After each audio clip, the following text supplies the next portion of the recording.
परवाच्या दिवशी मी एक व्हिडिओ अपलोड केला होता, तर तो माझ्याकडून एक चूक झाली की तो व्हिडिओ मी नाही अपलोड करायला पाहिजे होता. फर्स्टली तर मी पहिल्यांदा माझीच व्हिडिओ घेत होते, पण मी फर्स्ट टाईम असं बाहेरून कोणाची तरी एक क्लिप घेतली आणि ती मला खूप महागात पडली म्हणजे मी नाही घ्यायला पाहिजे होती. ज्याची त्याची प्रायव्हसी असते आणि ती मी एक छोटीशी 5 सेकंदाची क्लिप घेतली, त्या पण मला तो पूर्ण व्हिडिओ डिलीट करावा लागला. तर तो व्हिडिओ माझा खूप चालला होता इन्स्टावरती, पण मी तो डिलीट केला कारण कोणाला आवडतं कोणाला नाही आवडत, तो त्याचा भाग झाला. आणि एक इम्पॉर्टंट गोष्ट म्हणजे की ज्यांना मी आवडत नाही आणि जे लोक मला आवडत नाही त्या लोकांनी प्लीज माझी व्हिडिओ बघू नयेत.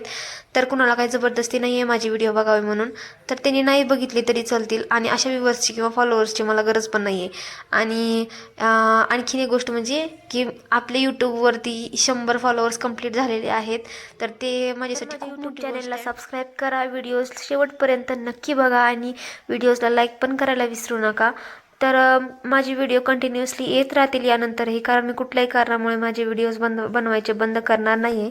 आणि तर आज देवांशच्या आंटीने छान असे बनवले होते मंचुरियन, तर खूप टेस्टी झाले होते. आणि आईंनी आज गुलाबजामुन पण बनवले होते, तर हे एक मला सेलिब्रेशन झाल्यासारखं झालं. गुलाबजामुन तर सहजच बनवले होते. पण भेटू आता नेक्स्ट ब्लॉगमध्ये, आणि तोपर्यंत चॅनलला सबस्क्राईब करा आणि व्हिडिओ शेवटपर्यंत बघा.